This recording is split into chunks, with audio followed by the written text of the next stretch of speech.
Wrapper വേടൻ DCC ഓഫീസിലേക്ക് എത്തിയെന്ന് പറഞ്ഞിട്ട് മുഹമ്മദ് ഷിയാസ് ഒരു വീഡിയോ ഷെയർ ചെയ്യുകയുണ്ടായി. റാപ്പർ വേടൻ എന്ന് പറയുമ്പോൾ തന്നെ CPM-ന്റെ ഒരു പ്രചാരകനാണല്ലോ. അപ്പം അങ്ങനെയാണ് നമ്മൾ അറിഞ്ഞിരിക്കുന്നത് പാർട്ടി ബേസിൽ. അപ്പോൾ അതിൻ്റെ ഈ വീഡിയോയുടെ അടിയിലൊക്കെ കുറേ കമൻറ്റ് ഉണ്ടായിരുന്നു, ഇനി CPM നിന്നിട്ട് കാര്യമൊന്നും ഇല്ലെന്ന് പറഞ്ഞ ആള് മറുപുറം ചാടി എന്നൊക്കെ പറഞ്ഞ് കുറേ അങ്ങനത്തെ കുറേ രീതിയിലുള്ള കുറേ കമൻറ്റുകളുണ്ടായിരുന്നു.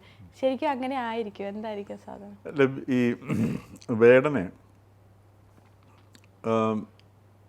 ഈ മുഖ്യധാരാ മാധ്യമങ്ങളുടെ പൊതുസമൂഹം തിരിച്ചറിയുന്നത് വേടൻ അറസ്റ്റ് ചെയ്യപ്പെട്ടപ്പോഴാണ്. അതിന് തൊട്ട് മുമ്പ് നിശാഗന്ധി ഓഡിറ്റോറിയം തിരുവനന്തപുരത്ത് ഈ വേടൻ്റെ ഒരു പരിപാടി വെച്ചപ്പോഴത്തേക്ക് അവിടെ അഭൂതപൂർവമായ ജനങ്ങൾ വന്ന് നിറഞ്ഞു. അപ്പോഴാണ് ശരിക്കും പോലീസിന് പോലും ഇത്രയും വലിയൊരു ധാരണ കിട്ടി, ഇദ്ദേഹം വളരെ ഈ പിന്നെ ഈ ഒരുപാട് അനുയായികൾ അല്ലെങ്കിൽ ഈ കേൾവിക്കാരുള്ള ആരാധകരുള്ള വ്യക്തിയാണെന്ന് മനസ്സിലാവുന്നത്. അത് ഓൺലൈനിലൂടെ ആയിരുന്നു അദ്ദേഹത്തിൻ്റെ ലോകം വെർച്വൽ വേൾഡായിരുന്നു. അതിനുശേഷം സംസ്ഥാന സർക്കാർ ഒരു ലഹരി മരുന്നിനെതിരെ ഒരു വേട്ട നടത്തി. അങ്ങനെ ആ വേട്ട നടത്തിയതിൽ പിടിക്കപ്പെട്ട കക്ഷിയാണ് വേടൻ. മരടിലെ ഒരു ഫ്ലാറ്റിൽ നിന്ന് അദ്ദേഹത്തിന് ലഹരി മരുന്നും മറ്റ് വസ്തുക്കളായിട്ട് പിടിച്ചു, അറസ്റ്റ് ചെയ്തു, ജയിലിൽ റിമാൻഡ് ചെയ്യപ്പെട്ടു. അപ്പോഴാണ് അദ്ദേഹത്തിൻ്റെ കഴുത്തിലുണ്ടായിരുന്ന ഒരു മാല പുലിനഖം ആണെന്ന് സംശയം. അങ്ങനെ ഫോറസ്റ്റ് ഡിപ്പാർട്ട്മെൻറ്റും കേസെടുത്തു. കാരണം ആ പുലിനഖം ആ രീതിയിൽ കൈവശം വയ്ക്കുകയോ മാലയിലേക്ക് ഇടുകയാണെന്നുണ്ടെങ്കിൽ 3 വർഷം വരെ തടവ് കിട്ടാവുന്ന ഒരു ശിക്ഷയാണ്, കുറ്റമാണ്. അപ്പോൾ അങ്ങനെ അതിനുശേഷം അദ്ദേഹം പുറത്തിറങ്ങി വരുമ്പോഴേക്കും ഈ മുഖ്യധാരാ മാധ്യമങ്ങളിലൂടെ വേടൻ ഈ പൊതുസമൂഹത്തിലേക്ക് അറിയപ്പെടുന്ന രീതിയിലേക്ക് മാറി. ഈ മുഖ്യധാരാ മാധ്യമങ്ങൾ വരുമ്പോഴാണല്ലോ ഈ പൊതുസമൂഹം അറിയുന്നത്, മുതിർന്നവരും എല്ലാവരും അറിയുന്ന സാധനം. അപ്പോൾ അങ്ങനെ ഈ വെർച്വൽ വേൾഡ് അതല്ലെങ്കിൽ ഓൺലൈനിൽ മാത്രമുണ്ടായ സോഷ്യൽ മീഡിയയിലൂടെ മാത്രം പ്രചരിച്ചിരുന്ന വേടൻ അങ്ങനെ പൊതുസമൂഹത്തിൻ്റെ മുന്നിലേക്ക് വരികയും അപ്പോഴാണ് ഈ വേടൻ്റെ പോപ്പുലാരിറ്റി എല്ലാവരും തിരിച്ചറിയുന്നത്. ഉടനെ പിന്നെ മത്സരമായിരുന്നു, CPM-ഉം കോൺഗ്രസും തമ്മിൽ മത്സരമായിരുന്നു വേടനെ ഏറ്റെടുക്കാൻ. വേടൻ്റെ റാപ്പ് നല്ല റാപ്പാണ്, ജനങ്ങളിൽ ഹരം കയറ്റുന്ന റാപ്പാണ്. പക്ഷേ അതിൻ്റെ വരികളൊക്കെ വളരെ ഒരു സംസ്കാരശൂന്യമായ വരികളാണ്. ചില വരികൾ അദ്ദേഹത്തിൻ്റെ ഭാവനയ്ക്കോ ക്രിയേറ്റിവിറ്റിയോ ഒന്നും നമ്മൾ ചോദ്യം ചെയ്യുന്നില്ല.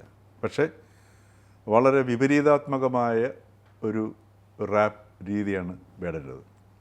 ഏതോ ഒരു ശത്രുവിനെ കാണാതെ ചരിത്രത്തിലെ ശത്രുവിനെ നോക്കിക്കൊണ്ട് ആ ചരിത്രത്തിലെ ശത്രുവിൻ്റെ പ്രതിനിധികളെ മുൻ തലമുറകളിൽ ജീവിച്ചിരുന്ന പിന്നെ ശത്രുക്കളുടെ പിൻതലമുറക്കാരുടെ നേരെ എന്താ പറയുക വാളോങ്ങുന്ന അല്ലെങ്കിൽ ചൂട്ടുകത്തി മുഖം പൊള്ളിക്കുന്ന ഒരു സമീപനമാണ് അദ്ദേഹത്തിൻ്റെ റാപ്പിലൊക്കെ പലതിലും കണ്ടിരുന്നത്. അപ്പോൾ അതിലെല്ലാത്തിലും ഒരു വിപരീതാത്മകതയുണ്ട്. അതേസമയത്ത് അയാളുടെ ക്രിയേറ്റിവിറ്റി, സർഗാത്മകത ചോദ്യം ചെയ്യുന്നതേയില്ല. നല്ല സർഗാത്മകതയുള്ള വ്യക്തിയാണ്, ഒരു സംശയമില്ല കാര്യത്തിൽ. നല്ല പെർഫോമർ വേണം, അതൊക്കെ നമ്മൾക്ക് അംഗീകരിക്കേണ്ട. പക്ഷേ ഈ പറഞ്ഞ അശ്ലീല വാക്കുകൾ കവിതയ്ക്കകത്ത് ഉപയോഗിക്കുക. അപ്പോൾ ഈ അശ്ലീല വാക്കുകൾ ഉപയോഗിച്ചിട്ടും കേരളത്തിലെ ഈ കോൺഗ്രസിൻ്റെയും CPM-ൻ്റെയും നേതാക്കളും മത്സരിച്ച് വേടനെ ഏറ്റെടുക്കാൻ നോക്കി. അന്ന് വളരെ പിന്നെ ഈ പൊതുജനസമ്മതിയിൽ വളരെ ഉയരത്തിലായിരുന്ന രാഹുൽ മാങ്കൂട്ടത്തിലൊക്കെ വേടനെ പ്രകീർത്തിച്ചുകൊണ്ട് മാതൃഭൂമി പോലുള്ള പത്രത്തിൽ ലേഖനം വരെ എഴുതിയുണ്ടായി. പക്ഷേ വേടനെ ഈ കേസൊക്കെ കിടക്കുന്നതിൻ്റെ പേരിലൊക്കെ ആയിരിക്കാം, ഈ മയക്കുമരുന്ന് കേസുണ്ട്, അതേപോലെ ഫോറസ്റ്റ് ഡിപ്പാർട്ട്മെൻറ്റിലെ ഈ കേസുണ്ട്, രണ്ടായാലും CPM വേടനെ തട്ടിയെടുക്കുന്നതിൽ വിജയിച്ചു. പിന്നെ വേടൻ്റെ CPM-ൻ്റെ സംസ്ഥാന സെക്രട്ടറി MV ഗോവിന്ദൻ്റെയും പിണറായി വിജയൻ്റെയൊക്കെ വളരെ ആരാധ്യ പുരുഷനായി വേടൻ മാറുകയായിരുന്നു. പിന്നീട് അവരുടെ സാന്നിധ്യത്തിലുള്ള റാപ്പ് ഷോകൾ നടക്കുകയുണ്ടായി. അപ്പോൾ റാപ്പ് വേടനിലൂടെ ജെൻസി തലമുറയിലേക്ക് തങ്ങളുടെ സ്വാധീനം എത്തിക്കാമെന്ന് ആര് വിചാരിച്ചു? CPM വിചാരിച്ചു, അല്ലെങ്കിൽ LDF വിചാരിച്ചു. ആ രീതിയിലാണ്. പിന്നെ കുറേ കഴിഞ്ഞപ്പോഴത്തേക്കും റാപ്പ് വേടൻ CPM-ൻ്റെ ഒരു പ്രചാരകനായി മാറുകയാണ് ചെയ്തത്. അപ്പോൾ ആ ഒരു അതിനിടയ്ക്ക് വേറെയും പല സംഭവങ്ങളുണ്ടായി. കാര്യം ഈ ആരാധന മൂത്തിട്ട് വേടൻ്റെ പിന്നെ പാട്ടുകൾ കാലിക്കറ്റ് സർവകലാശാലയിൽ ബിരുദത്തിനും അതുപോലൊക്കെ തിരുവനന്തപുരം സർവകലാശാലയിലും ഒക്കെ സിലബസിൽ ഉൾപ്പെടുത്തി.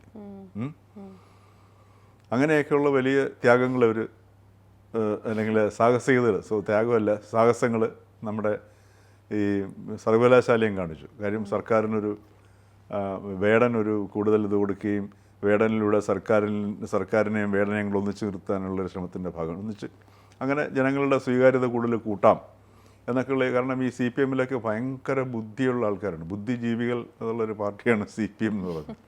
ചിലപ്പോൾ ഈ ആർട്ടിഫിഷ്യൽ ഇൻ്റലിജൻസിനെയൊക്കെ തോപ്പിച്ച് കളയുന്ന ബുദ്ധിയുള്ള ആൾക്കാരാണ്. അപ്പോൾ അങ്ങനെയുള്ള അമിത ബുദ്ധിക്കാരായ ആൾക്കാരാണ് ഈ ഇത്തരം സാഹസങ്ങളൊക്കെ കാണിച്ചത്. അങ്ങനെ എന്ത് തന്നെയാണെങ്കിൽ പിന്നെ വേടൻ ഈ പറഞ്ഞതുപോലെ ഒട്ടേറെ കേസുകൾ വരുന്നു. സ്ത്രീ പീഡനത്തിൻ്റെ കേസുകൾ വരുന്നു. അതിനകത്തും പിന്നീട് ഒളിവിന് പോകുന്നു. പിന്നെ ഹൈക്കോടതിയിൽ നിന്ന് ജാമ്യം കിട്ടുന്നു. ആ കേസുകളൊക്കെ ഇപ്പോഴും നിലനിൽക്കുന്നുണ്ട്. അങ്ങനെ ഇരിക്കുമ്പോഴാണ് ഈ കഴിഞ്ഞ 2 ദിവസത്തിന് മുമ്പ് ഒരു റിപ്പോർട്ട് വന്നു കൽക്കത്തയിലെ ലാബിൽ നിന്ന്. അന്ന് പറഞ്ഞിരുന്നത് ഈ പുലിനഖം എവിടെ നിന്നോ കിട്ടിയതാണ്, അത് ഒറിജിനലല്ല, വെറും മോഡലാണ് എന്നുള്ളതായിരുന്നു പറഞ്ഞിരുന്നത്. ഇപ്പോൾ കൽക്കത്തയിൽ നിന്ന് ലാബിൻ്റെ റിപ്പോർട്ട് അനുസരിച്ചിട്ട് അത് യഥാർത്ഥ പുലിനഖമാണെന്ന് സ്ഥിരീകരിച്ചിരിക്കുന്നു. അപ്പോൾ സംഗതിയിലെ കിടപ്പെന്താണ്? വേടൻ്റെ കഴുത്തിൽ നിന്ന് മയക്കുമരുന്ന് കേസിൽ പിടിക്കപ്പെട്ട അറസ്റ്റ് ചെയ്യപ്പെട്ട വേടൻ്റെ കഴുത്തിൽ കിടന്നിരുന്ന മാലയിലെ പുലിനഖം ഒറിജിനൽ പുലിനഖമാണെന്ന് അതനുസരിച്ചിട്ടുള്ള കേസുമാണ് പിന്നെ ചുമത്തിയിട്ടുള്ളത്. അപ്പോൾ അത് 3 വർഷം വരെ തടവ് കിട്ടാവുന്ന കേസാണ്. അപ്പോൾ ഈ ഒരു പശ്ചാത്തലത്തിൽ വേണം ഈ റിപ്പോർട്ട് വന്നതിൻ്റെ ലാബ് റിപ്പോർട്ട് വന്നതിൻ്റെ പിറ്റേന്നുമാണ് എറണാകുളത്ത് DCC ഓഫീസിൽ സന്ദർശനത്തിനായിട്ട് റാപ്പ് വേടൻ എത്തിയിരിക്കുന്നത്. അപ്പോൾ എന്തായിരിക്കും ഉദ്ദേശം? കേസിൽ നിന്ന് ഏതെങ്കിലും രീതിയിൽ ഈ സർക്കാരിൻ്റെ ഇതിൽ നിന്ന് ഊരിപ്പോവുക എന്നുള്ള ലക്ഷ്യം മാത്രമേ ഉള്ളൂ. അതുകൊണ്ട് കാരണം CPM പ്രചാരനായിരുന്നു. കഴിഞ്ഞ തെരഞ്ഞെടുപ്പിൽ ധർമ്മടത്തൊക്കെ പോയിട്ട് പിണറായി വിജയന് വേണ്ടി വമ്പിച്ച ഷോയാണ് നടത്തിയത് അല്ലേ? വളരെ CPM ഒരു പിന്നെ ജെൻസി ക്യാമ്പയിനറായിട്ടാണ് വേടൻ പിന്നെ പ്രവർത്തിച്ചിരുന്നത്. അവിടെ നിന്ന് പെട്ടെന്ന് മാറി DCC ഓഫീസിൽ മുഹമ്മദ് ഷിയാസിൻ്റെ കാണാനായിട്ട് ഇവിടെ എത്തിയിരിക്കുന്നു. ബോധപൂർവമാണ് മുഹമ്മദ് ഷിയാസ് ആ പോസ്റ്റ് ഇട്ടിരിക്കുന്നത്. പൊങ്കാല ഇട്ടോട്ടെ എന്ന് അറിഞ്ഞുകൊണ്ട് തന്നെയാണ്. കാര്യം DCC ഓഫീസിലേക്ക് ചെന്നതാണല്ലോ. അപ്പം മുഹമ്മദ് ഷിയാസിന് ഇപ്പം നോർമൽ പ്രത്യക്ഷത്തിൽ നിരുപദ്രവകരം എന്ന് തോന്നുന്ന രീതിയിൽ വേണമെങ്കിൽ റാപ്പ് വേടൻ DCC ഓഫീസ് സന്ദർശിച്ചു എന്നുള്ള വളരെ ഒരു എന്താ പറയുക, ഒരു പ്ലെയിൻ ആയിട്ടുള്ള സ്റ്റേറ്റ്മെൻറ്റ് പോലെയാണ് മുഹമ്മദ് ഷിയാസ് അത് ഇട്ടിരിക്കുന്നത്. പക്ഷേ മുഹമ്മദ് ഷിയാസ് ഇട്ടിരിക്കുന്നത് വളരെ വ്യക്തമായ ബോധ്യത്തോടു കൂടിയാണ്. CPM പ്രചാരമായിട്ട് നടന്നു.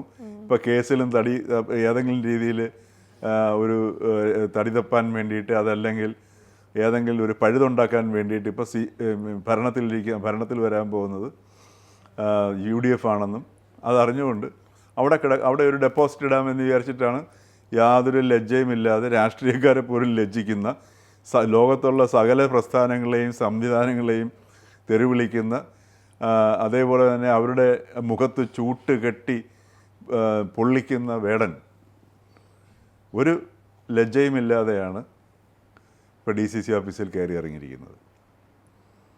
അപ്പോൾ ഇത് നമ്മൾ സൂചിപ്പിക്കേണ്ട സാധനം, നമ്മളൊരു ഇപ്പോൾ ഈ ഇത്തരം വ്യക്തികളെയൊക്കെ കാരണം എന്ന് വെച്ച് കഴിഞ്ഞാൽ ഈ സാഹിത്യമാണെങ്കിലും കവിതയാണെങ്കിലും അതിന് ഒരു പിന്നെ സമൂഹത്തെ മുമ്പോട്ട് നയിക്കുന്ന അല്ലെങ്കിൽ മനുഷ്യൻ്റെ മനസ്സുകളെ ചീത്തയാക്കുന്ന പ്രവണതകളുള്ളതിനെ പ്രോത്സാഹിപ്പിക്കാൻ പാടില്ല, എത്ര സർഗാത്മകതയുണ്ടെങ്കിലും. ഇപ്പോൾ രാവണൻ ആൾ മോശമായിരുന്നില്ല. രാവണന് 10 തലയായിരുന്നു. ആർക്കിടെക്ചർ, മ്യൂസിക്, ആയുർവേദം, വേദം, ഇതിലെല്ലാം അപാര ശേഷിയുള്ള വ്യക്തിയായിരുന്നു രാവണൻ. പക്ഷെ എന്തുകൊണ്ടാണ് രാവണനായത്? രാവണന് ശരിയായ വഴിയിലൂടെ ഉള്ള സഞ്ചാരം പഥ്യമായിരുന്നില്ല. അപ്പോൾ എത്ര കഴിവുള്ള വ്യക്തിയാണെങ്കിലും ആ വ്യക്തിയുടെ മാർഗം ശരിയല്ലെങ്കിൽ, ഇപ്പോൾ രാവണന് എല്ലാം പെട്ടെന്ന് വേണം, ക്ഷമയില്ല. അത് ലക്ഷ്യം ദേവന്മാരെ ഇല്ലാണ്ടാക്കുക. അപ്പോൾ ഇത്തരത്തിലുള്ള ഒരു മാനസികാവസ്ഥ. ഈ രാവണൻ എന്നൊക്കെ പറഞ്ഞ സാധനം നമ്മൾ പുരാണത്തിലേക്കുള്ള കഥാപാത്രത്തിലേക്കല്ല പോകേണ്ടത്. ഇതിനകത്തൊക്കെ വായിക്കുമ്പോൾ നമ്മൾ മനസ്സിലാക്കേണ്ടത് അതിനകത്തൂടെ പറയാൻ ഉദ്ദേശിക്കുന്ന സന്ദേശം എന്താണെന്നുള്ളതാണ്. നമ്മളിവിടെ കുറേ ബുദ്ധിജീവികളും കുറേ ഡോക്ടറേറ്റ് എടുത്ത കോളേജ് അധ്യാപകരൊക്കെ ഉണ്ട്. അവരൊക്കെ രാവണൻ്റെ അങ്ങോട്ട് പോയിട്ട് സീതയോട് കാണിച്ച ക്രൂരത, രാവണൻ എത്ര മഹാനായിരുന്നു എന്നൊക്കെ രീതിയിലൊക്കെയാണ് സംസാരിക്കുന്നത്. ഇപ്പോൾ വേടൻ അതുപോലെയാണ്. വേടൻ രാവണനെക്കുറിച്ച് കവിത എഴുതിക്കൊണ്ടിരിക്കുകയാണ്. കാരണം രാമൻ എന്ന് കേട്ട് കഴിഞ്ഞാൽ കൊലപാതകമാണ് അദ്ദേഹത്തിന് ഓർമ്മ വരുന്നത്. അപ്പോൾ രാമനെ മാറ്റി പ്രതിഷ്ഠിച്ച് രാമനെ മാറ്റി രാവണനെ പ്രതിഷ്ഠിക്കാനുള്ള കവിത എഴുത്തിൻ്റെ റിസർച്ചിൽ ഏർപ്പെട്ടിരിക്കുകയാണ് അദ്ദേഹം, ആര്, വേടൻ. അപ്പോൾ ഇതിനൊക്കെ അനുകൂലമായൊരു പശ്ചാത്തലം കേരളത്തിൽ ഒരുക്കി കൊടുക്കുകയാണ് ചെയ്യുന്നത്. അതിലൂടെയാണ് ഈ വേടനെ പോലുള്ള വളർച്ചയൊക്കെ. അപ്പോൾ നമ്മൾ ഇത് കാണുമ്പോൾ പെട്ടെന്ന് നമ്മളങ്ങ് അന്താളിച്ച് പോവുകയാണ്. ഈ ഒരു വേടൻ്റെ പോപ്പുലാരിറ്റിയും അതേപോലെ ഫാൻസിനെയൊക്കെ കാണുമ്പോഴത്തേക്ക് ആർത്തി വരികയാണ് രാഷ്ട്രീയ പാർട്ടികൾക്ക്. അയ്യോ, വേടനെ നമ്മളോട് നിർത്തി കഴിഞ്ഞാൽ ഇത്രയും വിഭാഗത്തിൻ്റെ ഈ പ്രായക്കാരുടെ ആനുകൂല്യം നമുക്ക് കിട്ടും. അതുകൊണ്ടാണ് ചാടിപ്പിടിച്ച് ഈ കോൺഗ്രസ്സുകാരും കമ്മ്യൂണിസ്റ്റുകാരും ഒക്കെ എല്ലാവരും ഈ വേടനെക്കുറിച്ച് ലേഖനം എഴുത്തും പ്രസംഗമായിട്ട് ഇറങ്ങി തിരിച്ചത്. പക്ഷേ വേടൻ പിടിക്കപ്പെട്ട വേടൻ എങ്ങനെയാണ് ശ്രദ്ധയിലേക്ക് വരുന്നത്? മയക്കുമരുന്ന് കേസിൽ പിടിക്കപ്പെട്ടിട്ടാണ്. അപ്പോൾ എന്ത് സമൂഹമാണ്, എന്ത് സന്ദേശമാണ് നമ്മൾ സമൂഹത്തിലേക്ക് കൊടുക്കുന്നത്? അതുകൊണ്ട് വേടനെ പിടിച്ചതോടുകൂടി സംസ്ഥാന സർക്കാരിൻ്റെ ലഹരി മരുന്ന് വേട്ട അവിടെ കഴിഞ്ഞു അല്ലേ? അപ്പോൾ അവിടെ ഈ വേടനെ നമ്മൾ മഹത്വവൽക്കരിക്കുന്നതോടുകൂടി വേടൻ പ്രതിനിധാനം ചെയ്യുന്ന അദ്ദേഹത്തിൻ്റെ പോപ്പുലാരിറ്റിക്ക് തീർച്ചയായിട്ടും അദ്ദേഹത്തിൻ്റെ റാപ്പ് ഞാൻ പറഞ്ഞല്ലോ, അദ്ദേഹം വളരെ ക്രിയേറ്റീവാണ്, പക്ഷേ നെഗറ്റീവായി പോയി. സമൂഹത്തെ വിപരീത ദിശയിലേക്ക് കൊണ്ടുപോകുന്നതായി. അതാണ് അപകടം എന്ന് പറയുന്നത്. പക്ഷേ ഈ വേടനെ നമ്മൾ മഹത്വവൽക്കരിച്ചതോടുകൂടി ഈ പറഞ്ഞതുപോലെ മയക്കുമരുന്നിനെ മഹത്വവൽക്കരിക്കുകയാണ് അല്ലേ?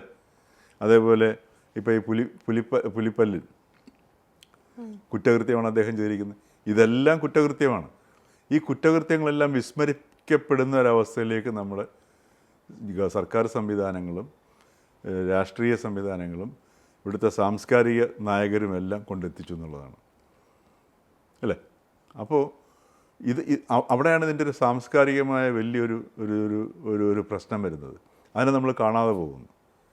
നമ്മളെപ്പോഴും ഒരു വിഷയത്തെ അഡ്രസ്സ് ചെയ്യുന്ന സമയത്ത് അതിൻ്റെ ഏറ്റവും സാംസ്കാരികമായ വശത്തെ ഒരിക്കലും നമ്മൾ അവഗണിച്ചുകൊണ്ട് മുമ്പോട്ട് പോകാൻ പാടില്ല. ഇപ്പോൾ അതിനുശേഷം വേടനെതിരെ വന്ന കേസുകൾ, ഇപ്പോൾ വേടനെ ഒരു ഐക്കണാക്കുകയും ആ ഐക്കണിൻ്റെ ക്വാളിറ്റീസ് എന്ന് പറഞ്ഞു കഴിഞ്ഞാൽ കുറ്റകരമായ സംഗതികളിൽ വ്യക്തിപരമായിട്ടാണെങ്കിൽ പല കുറ്റകൃത്യങ്ങളിൽ ഏർപ്പെടുന്ന കുറ്റവാസനയുള്ളൊരു യുവാവും കൂടെയാണ് അദ്ദേഹം അല്ലേ? അപ്പോൾ പരസ്പര ബന്ധത്തിലൂടെ ലൈംഗിക ബന്ധത്തിൽ ഏർപ്പെട്ടു എന്ന് പറയുന്നു, ആകാം.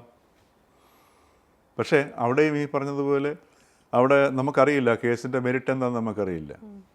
അപ്പോൾ അത് ഏത് രീതിയിലാണ് ആ പെൺകുട്ടി, ആ യുവതി ചീറ്റ് ചതിക്കപ്പെട്ടതാണോ അല്ലയോ എന്ന് നമുക്കൊന്നും അറിയുന്നില്ല. അതുകൊണ്ട് അതിനെക്കുറിച്ച് നമ്മൾ പറയുന്നില്ല. പക്ഷേ എങ്കിലും ഇതെല്ലാം നമ്മുടെ മുമ്പിൽ കിടക്കുകയാണ് ചെയ്യുന്നത്. അപ്പോൾ ഇത്തരത്തിലുള്ള വ്യക്തികളെ നമ്മൾ ഒരു അനുപാതമില്ലാതെ പ്രോത്സാഹിപ്പിച്ച് മുമ്പോട്ട് കൊണ്ടുവരുമ്പോഴത്തേക്ക് ഉണ്ടാകുന്ന വലിയ അപകടങ്ങളുണ്ട്. ആ അപകടങ്ങളുടെ ഒരു വലിയ ഐക്കണായിട്ടാണ് ഞാൻ വേടനെ കാണുന്നത്. വേടൻ്റെ ഈ സർഗാത്മകത ഒട്ടും കുറച്ച് കാണുന്നില്ല, നന്നായിട്ടുണ്ട്. പക്ഷേ അതിലുപരി സാംസ്കാരികമായിട്ട് വേടനെ പൊക്കിക്കൊണ്ടുവന്ന ഒരു അപകടം അത് വളരെ വലുതാണ്. കാരണം എന്ന് വെച്ചാൽ ഒരു സാംസ്കാരിക നായകൻ ആലങ്കോട് ലീലാകൃഷ്ണൻ, അദ്ദേഹം ഇപ്പം തൃശ്ശൂർ മത്സരിച്ച വ്യക്തിയാണ്. അദ്ദേഹം ഒരിക്കൽ ഒരിടത്ത് പ്രസംഗിക്കുന്നു, വേടൻ നവോത്ഥാന നായകനാണെന്ന്. അതായത് നവോത്ഥാന നായകൻ എന്നൊക്കെ നമ്മൾ കേട്ടിരിക്കുന്നത് ശ്രീനാരായണ ഗുരുവിനെയായിരുന്നു. അതിനിപ്പോൾ പുതിയതായിട്ട് അദ്ദേഹം ഇനി ഉദ്ദേശിച്ചത് വെള്ളാപ്പള്ളിയുടെ അച്ഛനാണെന്ന് അറിയില്ല. അപ്പോൾ അദ്ദേഹം സാംസ്കാരിക നായകനായതുകൊണ്ട് ശ്രീനാരായണ ഗുരുവിനെ എനിക്ക് ഉദ്ദേശിച്ചത്. അപ്പോൾ ശ്രീനാരായണ ഗുരുവിനേക്കാൾ മുകളിൽ നിൽക്കുന്ന നവോത്ഥാന നായകനാണ്. എന്നിട്ട് അദ്ദേഹം ആലങ്കോട് ലീലാകൃഷ്ണൻ വേടനെ പറ്റി പറഞ്ഞിരിക്കുന്നത്, അദ്ദേഹം പാട്ടിൻ്റെ ചൂട്ട് കെട്ടി തമ്പുരാൻ്റെ മോന്ത പൊള്ളിച്ചു എന്നാണ് പറയുന്നത്. അദ്ദേഹം അതിനുവേണ്ടി ഉപയോഗിച്ച ഭാഷ ഞാൻ ഉപയോഗിക്കുന്നില്ല, കാരണം ഞാനൊരു സോഫിസ്റ്റിക്കേറ്റഡ് റൈറ്ററാണ് എന്ന് വെച്ചാൽ അദ്ദേഹം അപ്പോൾ പറയുകയാണ് അദ്ദേഹം സോഫിസ്റ്റിക്കേറ്റഡ് അല്ലാന്ന്. മനുഷ്യൻ്റെ സംസ്കാരം മിനുസപ്പെടുമ്പോഴാണ് സോഫിസ്റ്റിക്കേഷൻ വരുന്നത്. ഇപ്പോൾ ആലങ്കോട് ലീലാകൃഷ്ണന് പോലും വേടൻ്റെ കവിത സ്റ്റേജിൽ നിന്ന് ചെല്ലാൻ പറ്റുന്നില്ല. ചെല്ലാൻ അയാളുടെ പൊതു സംസ്കാരം അനുവദിക്കുന്നില്ല. എന്നിട്ട് അത് മറച്ചു വെച്ചുകൊണ്ട്, ആ ഭാഗം മൂടി വെച്ചുകൊണ്ട് ഈ വേടൻ്റെ പാട്ടുകൊണ്ട് ചൂട്ടുകെട്ടി തമ്പുരാൻ്റെ മോന്ത കൊള്ളിച്ചു എന്നാണ് പറയുന്നത്. ഏത് തമ്പുരാൻ്റെ മോന്ത? നമ്മളൊരു യുദ്ധം ചെയ്യുകയാണെങ്കിൽ ശത്രുവിനെ മുന്നിൽ കണ്ട ശത്രുവിന് നേരെ യുദ്ധം ചെയ്യണം, നിഴൽ യുദ്ധം ചെയ്തിട്ട് കാര്യമില്ല. അപ്പോൾ ഇത്തരത്തിലുള്ള ഒരുപാട് സംഗതികൾ കേരളത്തിൻ്റെ ഈ ഒരു സാംസ്കാരിക നായകരെന്ന് പറയുന്നതും പുരോഗമനക്കാരെന്ന് പറയുന്നതും ഒരുക്കി കൊടുക്കുന്ന ഒരു അന്തരീക്ഷത്തിൽ വളർന്നു വരുന്ന സംഗതികളാണിത്. അതല്ലെങ്കിൽ വേടനെ തിരുത്താനുള്ളൊരു ശേഷിയും കൂടെ സമൂഹത്തിനുണ്ട്. ഇത്തരത്തിലല്ല കവിതയെ കൊണ്ടുപോകേണ്ടത്. ശ്ലീലവും അശ്ലീലവും അത് നമ്മുടെ നമ്മുടെ മനുഷ്യൻ്റെ ജീവിതത്തിൽ അത് അനുവർത്തിച്ചേ പറ്റൂ. നമ്മൾ അതുകൊണ്ടാണ് മാലിന്യത്തെ കഴുകിക്കളയുന്നതും മാലിന്യത്തിൽ വിമുക്തമാക്കാനും ഒഴിവാക്കാനും ശ്രമിക്കുന്നത്. അതെന്തുകൊണ്ടാണ്? വൃത്തികേട് ശരീരത്തിന്, ആരോഗ്യത്തിനും മനുഷ്യൻ്റെ ജീവിതത്തിനും കേടാണ് അല്ലേ? അതുകൊണ്ടാണ് നമ്മൾ വൃത്തികേടും എല്ലാത്തിനും ഇങ്ങനെ തിരിക്കുന്നത്. ഇത് തന്നെയാണ് ശ്ലീലവും അശ്ലീലവും.